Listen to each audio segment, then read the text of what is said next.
Hi guys, मी डोलीकर या YouTube चॅनलवर तुमचं हार्दिक स्वागत आहे। तर आम्ही आज चालू आहे तो म्हणजे भोरीला जत्रेला। तर भोरी म्हणजे एक गाव आहे, पेन तालुक्याच्या बाहेर जाणाऱ्या लोकांना माहिती नसेल। भोरी म्हणजे एक गाव आहे, तिथे हनुमान जयंती दिवशी एक मोठी जत्रा असते, अकरा दिवसाच्या देवळात जत्रा असते मोठी। तिथे आम्ही चाललेलो आहे। तर आता तुम्ही ते बघू शकता 3:30 वाजलेले आहेत, लवकरच चाललेलो आहे आम्ही, कारण हेलकोट उभारतात ती बघायला मजा वेगळीच असते। ते मानाची ती काठी असते, एक सर्वात जास्त उंच काठी उभारेल त्याला एक बक्षीस असतं, ते आम्ही बघायला चाललेलो आहे। तर चला तिथे गेल्यावर भेटू द्या आम्ही।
आपले काका भेटलेले आहेत, ते तुम्हाला आपल्या 2 शब्द सांगतील गुरुची यात्रेबद्दल आणि देवकाठीबद्दल 2 शब्द सांगतील तुम्हाला। ही परंपरा आमच्या वाडवडिलांपासून चालत आलेली आहे। तर आमचा मी कोल्हेकरचा दरवर्षी पहिला नंबर येतो, यंदा दुसरा नंबर आलेला आहे। तर आमच्या गावातले लोक या देवकाठीसाठी मोठ्या उत्साहाने पूर्ण अख्खा गाव एक गाव एक काठी असं आमच्या गावातला टोला असतो। लहान थोडाशी आमच्या गावामध्ये या भोरी यात्रेमध्ये सामील होतात। यंदा साडीचा मान आम्हाला अक्काजीच्या साडीचा मी कोल्हेकरला दिलेला आहे, तोही आम्ही उत्साहाने साजरा करतो।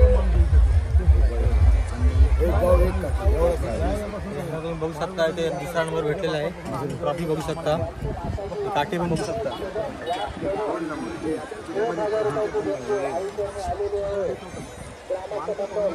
दिसाला जग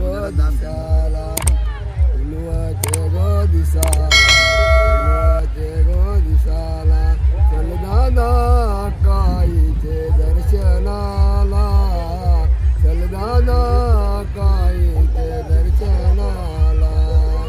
मानाची काठी घेऊन निघालो बेनगट शिनगोट भोरीला, मानाची काठी घेऊन निघालो बेनगट शिनगोट भोरीला। औषण घेऊन निघालो जुने भोरीला, औषण घेऊन निघालो जुने भोरीला। चला धन्यवाद। जय श्रीराम। घेऊनी देव काठी येतो भोरी गावाला, घेऊनी देव काठी येतो भोरी गावाला। साडी